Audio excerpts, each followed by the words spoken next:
Mr. Gautam Adani is currently in the news because he has left Warren Buffett behind and has become the fifth richest person in the world. Last year, he has added $49 billion in and created a net worth of 123 billion, which is 9.45 thousand crores in Indian rupees. Gautam Adani has been the only person in the world whose net worth has grown so much in the last year. So today we will talk about exactly what happened in the last. Gautam Adani's net worth grows so much. Has this business performed well, or only the valuation has increased, or he got helped from some his connections? We are going to discuss about all his today's videos, and we will also put forth some unknown fact for you.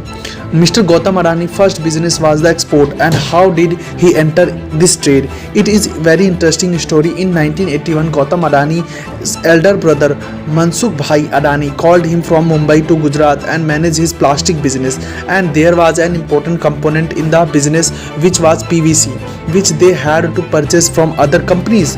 Gautam Adani spoke to many PVC companies in India, but no one was ready to give him 20-ton PVC on a monthly basis. So they needed to import the PVC from somewhere else. So therefore he started exploring the international market, and hereby he also started acquiring the expertise for the international market. Then started importing PVC from abroad. Not just that, later on he also started importing other things like petroleum products, chemical, etc. And very soon he created a business with it called Adani Export.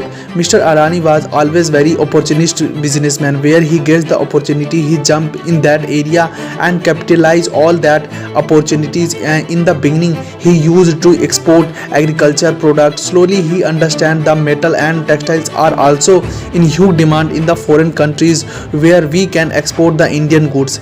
He started importing those tools, and along with this he also started having some political connection. For example, at that time with Chiman Bhai Patel, we will talk about later in the political connection. But before that, let's talk about the important skill of Mr. Adani, which is being an opportunist. Gautam Adani saw one such big opportunity in the Gujarat Mundra port.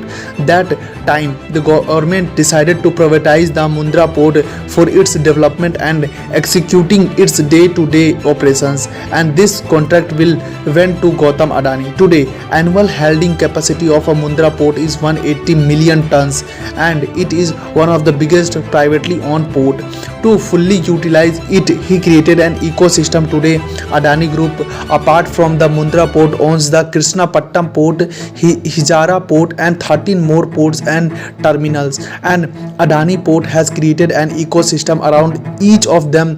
Adani Group started trading coal from there itself and extended it further in the thermal power generation. Hence, you see the Adani mainly operated in three sectors. First one is energy, second is transportation and logistics, and third one is incubation, wherein airport, railway, water and are included. So it can be understood that whichever sector Adani Group enter into it all combined together to form loose ecosystem. And recently they have also diversified into a different sectors also, like real estate, edible oil, finance, service. Speaking to the net worth of Mr. Gautam Adani, his net worth is combined figure from all these companies like Adani Transmission, Adani Enterprises, Adani Ports, Adani Greens,